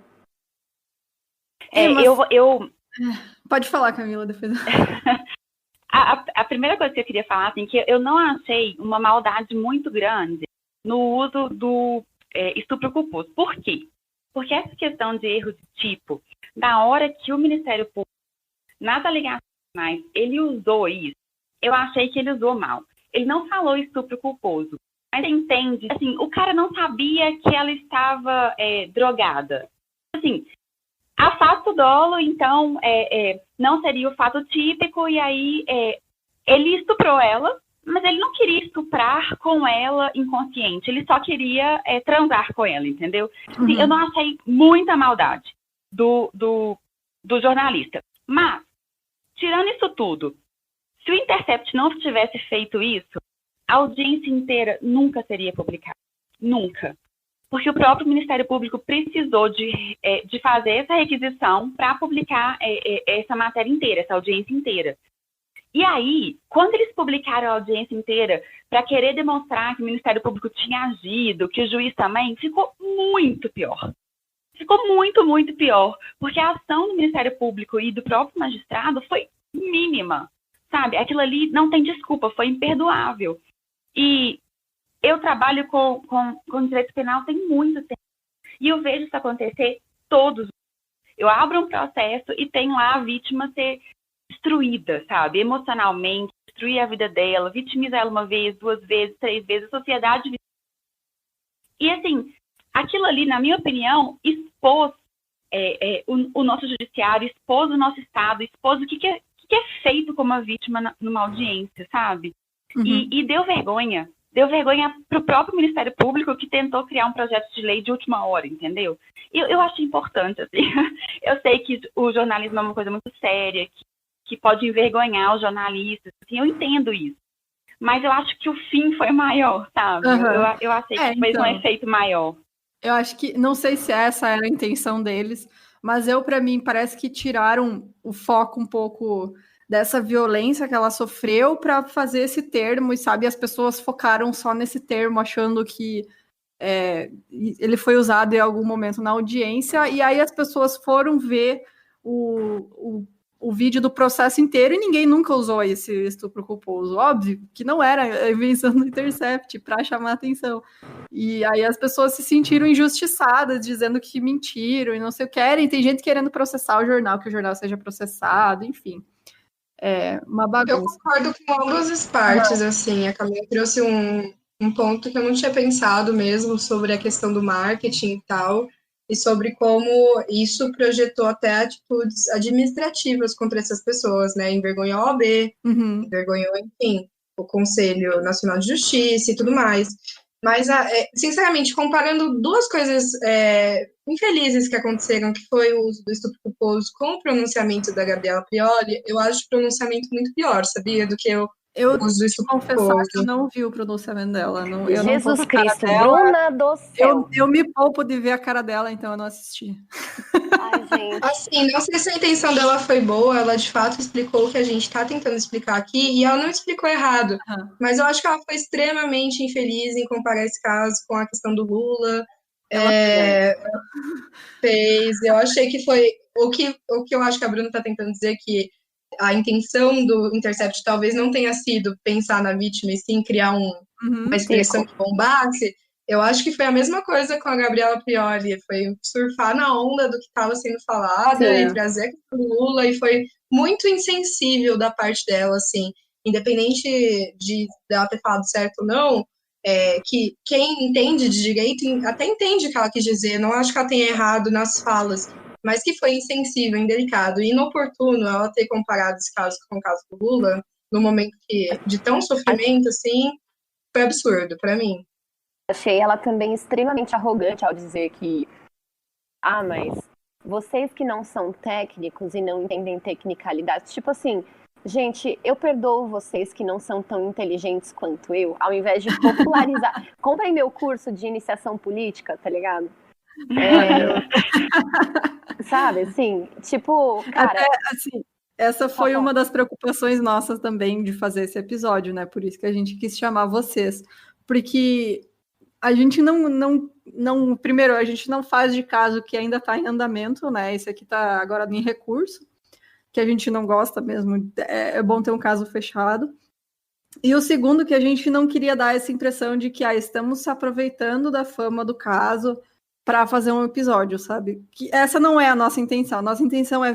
A gente viu, nós tínhamos dúvidas, as pessoas têm dúvidas, e aí a nossa objetivo com esse episódio é tirar essas dúvidas, sabe? Explicar para as pessoas quais são esses problemas. Então, eu entendo, assim, sabe? Por isso que me incomodou esse negócio do Intercept, porque eu sou jornalista também, sou formada em jornalismo, e aí eu consigo ver, assim, você tem modos de falar as coisas, sabe? Dá para você perceber quando é um negócio para chamar atenção, sensacionalista, e quando é um voltado para informação, sabe? Então, eu acho que eles meio que perderam a mão, assim, acho que tinha outros modos de você fazer isso sem precisar apelar, enfim, como eles fizeram. Mas, Sim, no fim... eu acho que tem duas coisas válidas, né? Que é o ponto que dos dois lados, né? Que, tipo, sim, jogou uma luz ali onde não tinha, expôs o judiciário, e ao mesmo tempo poderia ter feito isso de uma outra forma, sabe? Exato, eu acho que poderia ter sido feito de outra forma. Mas, no fim, foi bom, né? Pelo que a Camila falou, que expôs tudo isso. Então, acho que a gente ainda está no saldo positivo aí do que eles fizeram. Porque, realmente, eu acho que agora esperamos, né? Que mude alguma coisa. Vamos esperar que a cobertura seja até o recurso, né? Seja até o prova e não pare agora. Porque as pessoas têm uma dificuldade em entender, agora falando do caso do Lula também, que o processo ele tem a parte recursal, então não quer dizer que está terminado, que é absoluto, enfim. Exato. A gente tem muita coisa para correr ainda. E dependendo do que acontecer, a gente pode fazer outros episódios depois de complemento, enfim, a gente vai ver, né? Vamos acompanhar o caso também. Vamos fazer um episódio só com a Camila e com a Lalena, e a gente, tipo, só ouve, tá ligado?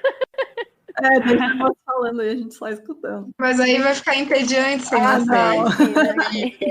vai ter graça. A gente tá aqui pra ser palhaça, né? Isso aí mesmo. Bom. Lógico que não, são jornalistas. Eu não sou jornalista, gente. Eu sou artista, não tenho nada a ver com isso. Só sei desenhar, eu só sei escrever desenhos, figuras. Só sei ler as figuras. Ou também. seja, uma profissão muito superior a todas as cidadão não. Arquiteta. Arquiteta, artista. Bom, voltando então.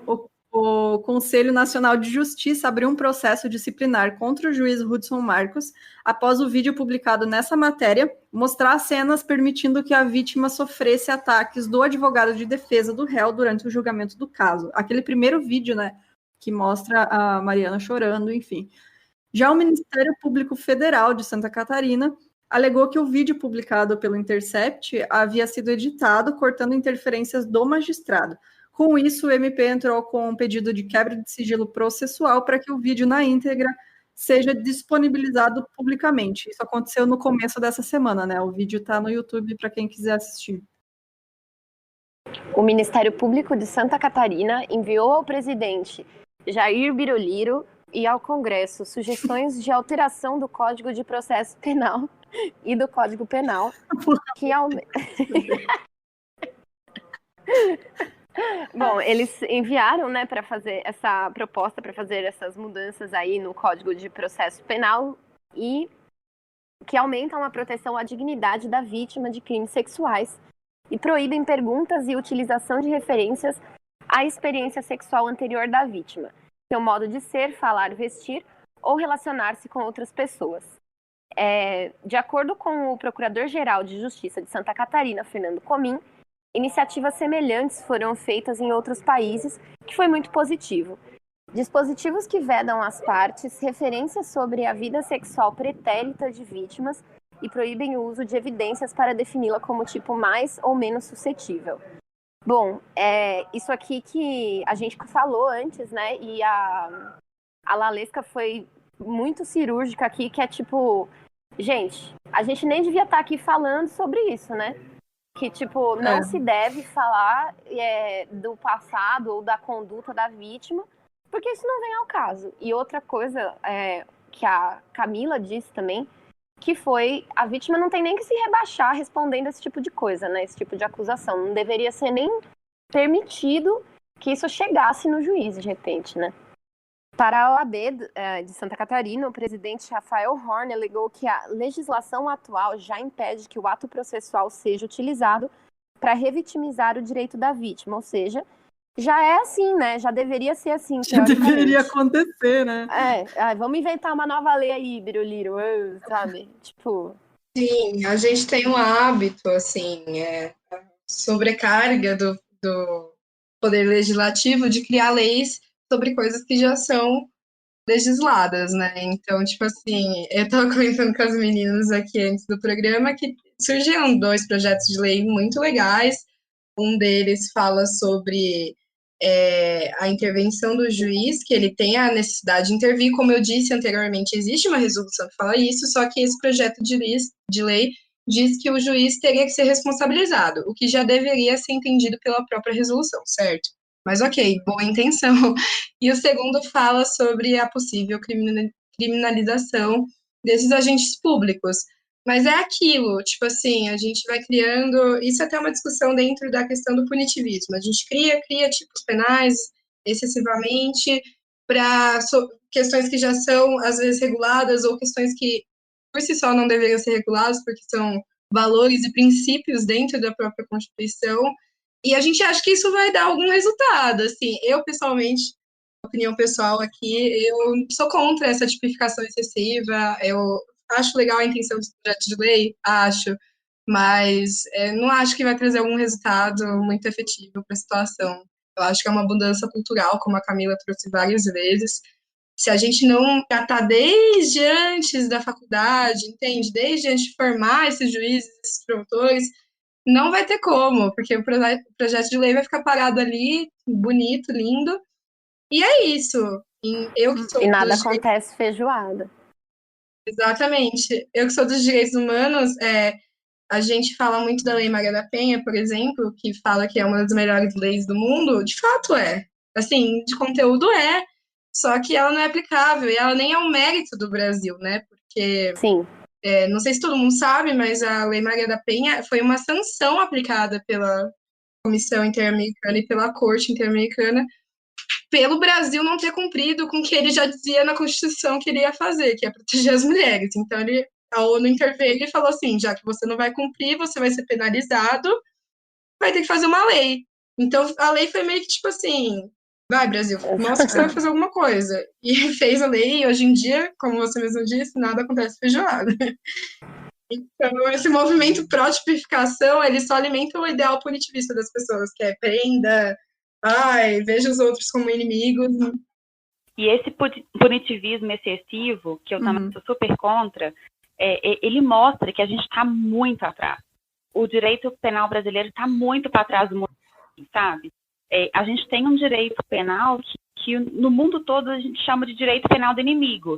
É assim, se você mexer errado, aí faz uma lei para falar que aquilo ali não pode fazer, que é um crime. E daí, sabe? Você vai colocar todo mundo preso, encarcerado numa cadeia que tem 70 pessoas, numa cela que cabe 10 e volta para a sociedade 10 vezes pior, sabe? Assim. Contando que essa lei, que os juízes que vão aplicar essa lei vão condenar essas pessoas, né? Ainda tem todo esse estágio, tipo assim, a lei tá ali, se encaixou no tipo, vamos dizer assim, e você tem a fé ainda de que o juiz vai entender aquilo como se fosse um crime, de fato, né? Os fatos. Então é muito ilusório, né? O que eu acho que falta é a gente gastar energia e a gente exigir isso. É uma proteção integral à vítima, que falta muito. Hoje em dia, aqui na região que eu moro, a gente tem um programa para crianças e adolescentes. Então, por exemplo, uma criança vítima de violência sexual, ela nunca vai ser levada, ela não tem que ser levada, ela tem que ser ouvida por um conselho de psicólogos, assistentes sociais, de psiquiatras. Você não tem que colocá-la na mão de um advogado da defesa. E para a mulher, por que não é assim? Porque a mulher é tão vulnerável quanto a criança que foi vítima. Então, eu acho que assim, a energia é isso. Investir em profissional. Porque o Brasil a gente não investe em psicologia jurídica, psicologia forense? Exatamente. E o direito, ele falha muito em ser interdisciplinar. Ele não aceita a entrada de outras áreas. Então, assim, por que a gente não tem psicólogo nas delegacias? Já era, tipo, uma questão básica. Assistente social e psicólogo acompanhando esse tipo de caso sempre. A Camila mencionou antes que deveria ter numa audiência uma oitiva especializada, como acontece com crianças. As crianças, elas são ouvidas em circunstâncias especiais. Então, assim, se você reconhece a vulnerabilidade de certos grupos sociais, aqui mulheres, negros, LGBT, idosos, crianças, a gente tem que não só reconhecer no papel, tem que investir em profissional. Enquanto o direito se fecha e não dialoga com outras áreas, como o jornalismo, por exemplo, não tem como, sabe? Vai continuar nisso. Gente, eu tô me sentindo até mais inteligente, assim, de verdade. Vocês são tão perfeitos. Tipo, eu fico sério. A cabeça da Fabi anotei, inchando. até anotei várias palavras novas aqui que eu aprendi, inclusive. Vai ficar no glossário desse episódio. Que, Ai, meu Deus, eu espero não ter falado muito fora do acessível, porque eu odeio isso. Não. Aí que tá, a gente tá conseguindo entender, isso que é o bom. Nossa, cara, vocês foram muito, assim, explicaram tudo certinho e, digo mais, criminosos, estupradores e tudo mais que atuam no bairro das meninas, vocês nem sonhem em chegar perto de ninguém, porque elas estão lá, entendeu? A Camila, ela sai de madrugada com uma máscara e uma capa, e ela vai defendendo as vítimas. Gente, é tipo a Paul Surpresa, acabou os crimes. Surpresa, acaba crimes. Bom, a Jéssica trouxe também alguns dados sobre o estupro no Brasil, já que a gente está falando, então, no geral, né? Então, estatísticas apontam um estupro contra mulheres a cada 8 minutos no Brasil, sendo que apenas 1% dos agressores são punidos, segundo o Fórum Brasileiro de Segurança Pública. Então, aí você pega... Já é uma parcela mínima das mulheres que denunciam, né? Dessa parcela mínima, já é menos ainda as que vão, né, até o julgamento e tal, então 1% de todos esses casos somente são punidos. E, de acordo com o IPEA, aquela famosa pesquisa que deu polêmica anos atrás, 58,5% dos entrevistados brasileiros concordam totalmente, 35,3%, ou parcialmente, 23,2%, com a frase: se as mulheres soubessem como se comportar, haveria menos estupros. Isso é uma realidade que a gente vê. Gente, vocês vão ver como eu vou começar a me comportar. Eu vou ver um homem na rua, eu vou agredir. Porque deve ser isso. Porque é assim que eles esperam que a gente se comporte pra não ser estuprada. Então. É tipo andar com uma faca, tá ligado? Porque, porra, que... Ai, velho, ficou puta. Mas é isso que se refletiu no julgamento, né? Ah, por que ela, Sim, se ela tira foto assim, se ela não tirasse foto pelada, ela não ia ter sido estuprada, sabe? É esse tipo de coisa. Se ela não tivesse bebido, não ia ter acontecido. É tudo culpa vítima, né? É sempre o e se, né? Pois é. E, tipo, uma ideia... Isso tem muito a ver com paternalismo, né? Que a cultura tem. Tipo, é um paternalismo meio doido, assim, porque ao mesmo tempo em que diz que as mulheres têm que se tomar todas as atitudes possíveis, desde quando acordam para não ser estupradas, ainda assim elas não podem abortar, mas também se nascer eu não quero cuidar, sabe? Tem que colher o próprio peixe. É uma anomalia, assim. E assim, a gente pensar também em... e se o homem não achasse que toda mulher tá lá disponível para ele? E se esse André de Camargo Aranha, e se ele não frequentasse tantas festas e não enchesse o cu de cachaça a ponto de perceber que a vítima tá ou não vulnerável, sabe? Tipo, se vai ser assim, vão ser 2 pesos, 2 medidas, até quando, sabe? Exato. Gente, desculpa, não sei se estou falando merda. Estou só muito brava. Não tá. Eu concordo, a gente nunca pensa nos ICs dos homens, sempre os ICs femininos. Bom, o 13º Anuário Brasileiro de Segurança Pública foi divulgado em setembro do ano passado e registrou recorde de violência sexual. A maioria das vítimas, então 53,8%, foram meninas de até 13 anos. Então aí você já entra com outros dados, né, que essa vitimização de crianças, né, cara? Criança, 13 anos é criança, né, gente? O mapa do estupro feito pelo R7 mostra que o registro dos casos de abuso sexual na capital paulista está concentrado nas regiões periféricas. Então, há estimativas que apontam que apenas 35% das mulheres vítimas de estupro levam seus casos à polícia. Então, segundo o Gorete Bussolo, do Instituto Todas Marias, o número de meninas e meninos de classe alta é gigantesca, mas eles não denunciam e a família esconde. Os quatro DPs, distritos policiais com maior número de notificações entre janeiro e abril, na cidade de São Paulo, no ano de 2016, ficaram em áreas pobres da cidade. De acordo com a rede de observatórios de segurança, onde fizeram uma pesquisa analisando dados do SUS, do período de 10 anos, de 2017, as mulheres negras sofreram 73% dos casos de violência sexual registrados no Brasil, enquanto as mulheres brancas foram vítimas em 12,8%. E de 2009 a 2017, esse número de mulheres negras vítimas de estupro aumentou quase 10 vezes. Aí volta naquilo que a gente falou, né? A Mariana chamou atenção por ser a tal da vítima perfeita, né? A menina branca, né? De classe média, enfim. Quantas dessas mulheres, né, sofreram isso e não têm a mínima chance, né, de ter um julgamento justo ou de pelo menos cara, denunciar. Se a Mariana Ferrer fosse, tipo, garota de programa, vocês acham que ia acontecer o quê? Exato.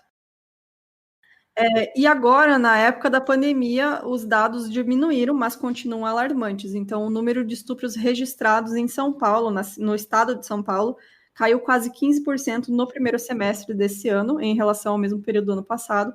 E apesar da queda, os especialistas acreditam que a subnotificação não é devido à pandemia do coronavírus, porque afinal a pessoa não vai sair, não sai de casa nem para denunciar, né? Então, de acordo com a reportagem do G1, mais de 1/3 dos estados não divulgam informações sobre a raça das vítimas, e mesmo entre aqueles que divulgam, o campo aparece como não informada em boa parte dos registros. E as especialistas apontam que mulheres negras têm mais dificuldade em denunciar crimes e acessar serviços públicos de proteção na pandemia. Então, é aquilo que a gente já sabe, né? Quem está mais ligado nas coisas é que as mulheres negras, realmente o Estado não está nem aí para elas, né? Então, tanto nessa área de notificação de violência sexual quanto saúde, né? É muito mais difícil para elas conseguirem ter acesso, né, a esses serviços. Cai a lógica colonial ainda, né? Uma parada que, tipo assim, não é à toa que o Brasil foi o último país, né? A abolir a escravidão. Tipo assim, se ainda é tão tarde reconhecer os corpos negros das mulheres como pessoas, né? E não como posse, como que você vai reconhecer essa mulher como vítima, né? Se ela não é detentora de voz, já começa aí. Eu atendi uma moça, uma época que, no caso, era violência doméstica, e o marido dela quebrou o maxilar dela e tirou em torno de 8 dentes dela, tirou a audição de um ouvido. E ela chegou na delegacia e o marido era de uma congregação, assim, e o delegado falou assim, mas o que você está fazendo aqui? Você não tinha que estar limpando sua casa? Não tinha que estar trabalhando na casa de uma pessoa?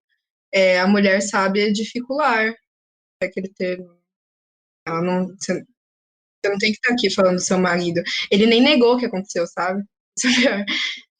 Ele reconheceu, mas ele achava que ela não tinha um papel, como dito, o papel perfeito de vítima. Sim, é o caso que a gente vê muito também em estupros maritais, né? Que a gente... Tipo, eu vejo que isso é uma coisa que descobriram ontem, sabe? Tipo, gente, óbvio que... Assim, aliás, eu acho até uma boa... Vocês que são muito brilhantes, né, meninas? Esclarecerem aqui... esclarecerem para os ouvintes o que é estupro, né? E explicar isso de uma vez por todas, para que não haja mais nenhuma dúvida. Porque, como você falou, se o cara tira a camisinha no meio do sexo, é estupro, e tem muita gente que nem sabe disso, né? Eu queria trazer uns dados do direito que é assustador, assim, até para quem estuda, essa questão do estupro marital, por exemplo, é uma coisa que era meio que o casamento é visto como um negócio jurídico no direito, né? E aí meio que uma das cláusulas de obrigação para manter esse contrato era o sexo. Então, logo, o marido que estuprava a mulher, ele não estava cometendo crime algum, porque ele estava meio que clamando o direito dele de manter o casamento. Porra, mano. E até 2005, gente. 2005? Não, é 2005, vou dar outro dado, que é outra coisa, até mais absurda. Que até 2005, na lei brasileira, a gente tinha um dispositivo que, se a pessoa casasse, a vítima de violência sexual casasse com o agressor, o crime simplesmente deixava de existir. Porra, Tava mano. nos crimes de costume, é 2005, gente. É assustador, as pessoas não sabem, mas, tipo assim, é meio que aquele lance. Se seu caso com meu estuprador, então tudo bem. É porque Cara, quis, E né? elas eram forçadas a casar, e né, de certa o forma. negócio de crime contra a honra, quando que caiu esse? Que eu sei que foi recente também, né? Foi. É, em Você defesa sabe? da honra, né, na verdade. Na verdade, a defesa da honra nunca existiu, né? Não existe essa escusa de crime de defesa da honra. O que existe é por exemplo, um motivo relevante, um motivo moral relevante. Racional. Agora, a defesa da honra ela era usada no júri. Por quê? Porque o júri, quem decide são os jurados. Então, você pode usar Sim. qualquer coisa, se convencer eles, tá ok. Né? Agora, num processo normal que não fosse do conselho de sentença, né, que é a população julgando, você não pode nunca usar a defesa da honra, porque não existe isso no processo penal. Mas no júri Gente, você pode usar o que você explica pra mim quiser. o que é. Explica o que é defesa da honra, que eu não sei.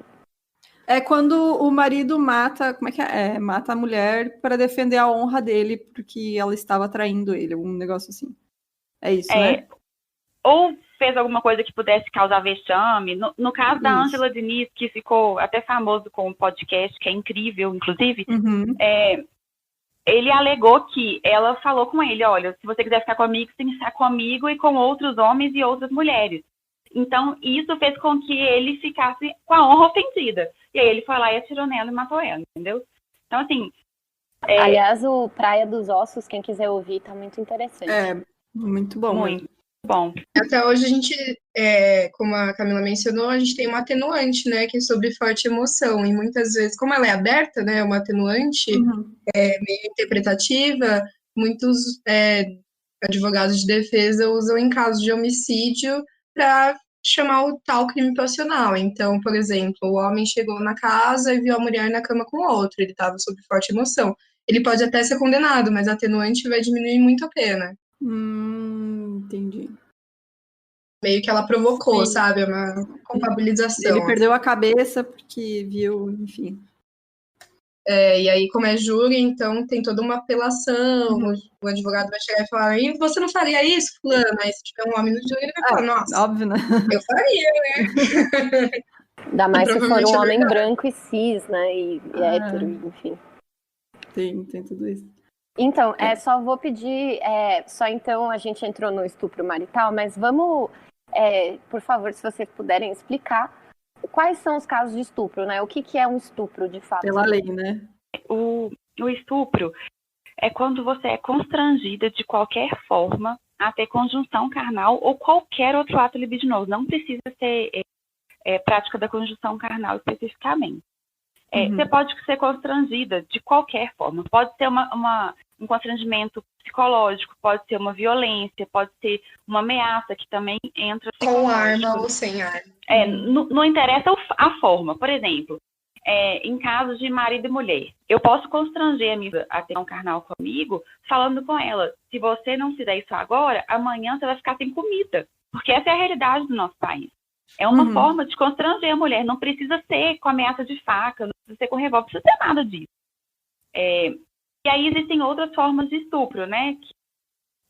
Tem o estupro de vulnerável, que ele é dividido, né, em menor de 14 anos, que é taxativo. O fato da vítima ser menor de 14 anos já comprova que ela não tem discernimento total, e aí ela não tem condições de oferecer resistência, ou se tiver, mesmo que por algum momento, a inexistência do discernimento dela. E aí pode ser por alguma questão também psicológica, por alguma questão mental, ou... por estar dormindo. E isso está dormindo, que acontece muito, né?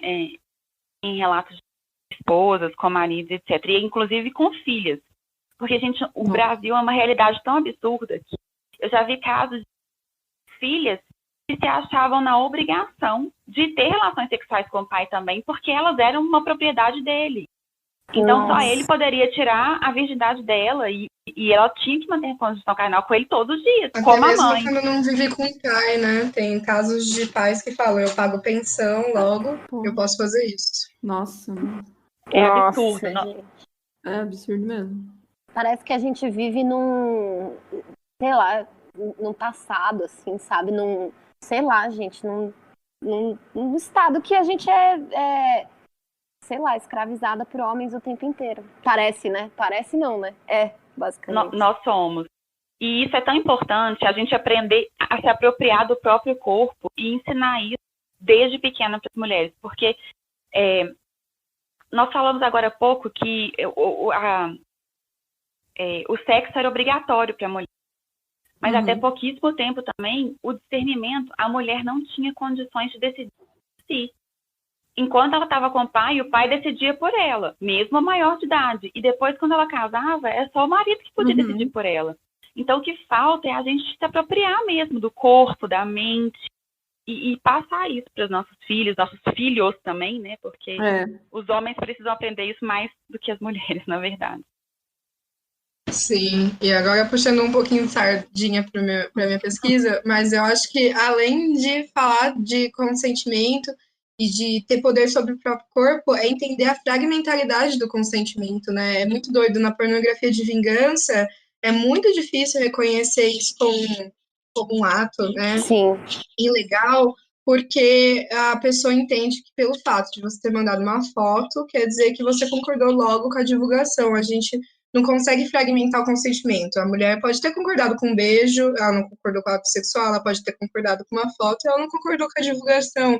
Existem momentos em que a mulher pode concordar ou não. Agora, imagine como esse debate ainda é atrasado, né? Porque a gente ainda está falando sobre o homem entender quando a mulher berra não, que não é para estuprar. Agora, imagine você pegar um caso em que a menina fica com um cara e ela não quer transar. Ela saiu com ele e ela decidiu que não quer mais. Então, enfim, e isso também tem a ver com outras coisas, né? A questão da camisinha, por exemplo, que é uma questão do consentimento também. Tipo, eu posso concordar com transar com você, mas eu não concordo com não usar camisinha e não usar um estupro. E é muito doido, assim, tipo, porque a gente discute aqui no programa e eu fico muito feliz que isso vai chegar para muita gente. Espero que muitos homens ouçam isso, mas enquanto não houver uma discussão básica dentro das escolas, dentro dos grupos masculinos, né? Porque até falando de pornografia de vingança, a gente ainda tem uma sociedade que tem grupinho de WhatsApp que caiu na net. Sim. Então, enquanto não surgir não adianta a gente tipificar a conduta, nem mesmo a pornografia de vingança que foi tipificada há tão pouco tempo, não adianta, porque vai continuar acontecendo.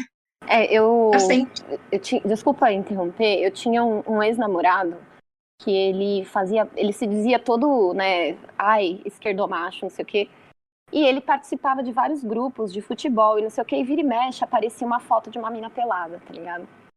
E eu falava, cara, e aí, de onde vem isso aí? Ah, não fui eu.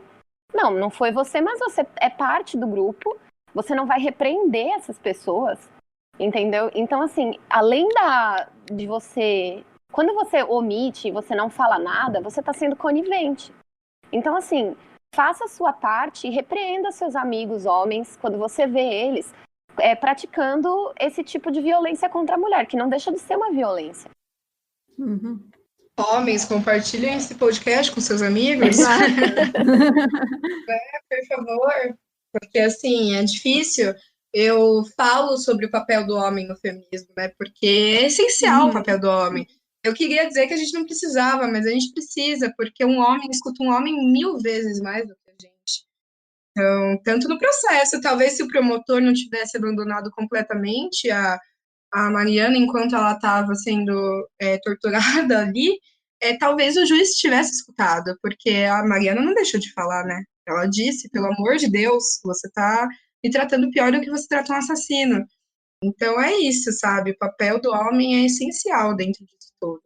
Gente, declarações finais. Tá, se vocês quiserem falar do trabalho de vocês, a Camila eu sei que não quer comentar, mas a Valesca fica à vontade. A Camila, ela é agente do FBI, gente. Ela... Misteriosa. Mas depois, Camila, compartilha comigo seu trabalho, por favor, pra ver se eu não detalhar, porque eu tô interessada. Não, eu queria agradecer demais a oportunidade. É muito importante pra gente que vive no meio, né, criminal, divulgar isso, não deixar isso... O podcast é um podcast muito querido para mim. Eu tenho muito orgulho de estar aqui, estou muito feliz. Obrigada pela oportunidade. E é isso, continue fazendo muito barulho para isso não morrer. Essa discussão não pode morrer simples assim. Ai, obrigada. Gente, a Camila. Gente, a Camila, ela é nossa consultora jurídica, então sempre que a gente tem dúvida e a gente não sabe o que falar ou tá com medo do processinho, a gente fala com ela e ela sempre faz uns apontamentos muito legais pra gente. Essa mulher é perfeita. Gente, obrigada. Bom, gente, muito orgulho também de estar aqui. Eu acompanho o podcast há muito tempo já. Fiquei muito emocionada quando eu fui convidada. A Fabi, um prazerzaço conhecer agora todo mundo que participa. A Jéssica fez o roteiro, a Camila e tudo mais. Mas a Bruna é uma amiga minha de longa data. Conheço ela desde os primórdios do Facebook, em grupos de feminismo. Eu admiro muito a Bruna e logo admiro todas vocês. Eu acho que, nossa, a gente precisa de mulheres na cena dos podcasts, porque, enfim, nós precisamos ocupar todos os espaços possíveis mesmo. E eu gostaria de deixar aqui o meu contato para quem precisar, né? Sou advogada, dou consultoria. Como eu disse, minha especialização é nisso. E é isso, basicamente, gente. Se precisar me chamar para qualquer coisa, eu tô aqui. Muito, muito, muito obrigada mesmo, meninas. Vocês são maravilhosas. A gente gostou muito desse episódio. Acho que vai ajudar muita gente também. E é isso. Nossa, muito feliz mesmo. A gente já esperava que ia ser bem legal e ficou muito, muito bom. Ai, gente, é sério. Mulheres inteligentes. Nossa, pode cuspir na minha cara. Não tem problema. Ai, mas então tá, gente. A gente vai deixar o contato de vocês da Lalesca, né? Na descrição do episódio. E muito, muito obrigada mesmo pela participação. Vocês são sempre bem-vindas para voltar aí, quando vocês quiserem. Muito obrigada. Obrigada, gente. Então é isso, gente. Se você quiser nos apoiar, entra lá no site mincrimes.com.br, vai ter o botão de apoio. E pode mandar e-mail pra gente comentando sobre qualquer coisa, comente o que você quiser no post do episódio também. O e-mail é mincrimes@gmail.com. E é isso. Muito, muito obrigada, gente. Tchau. Até a próxima. Pode dar tchau a todo mundo. Tchau. Tchau.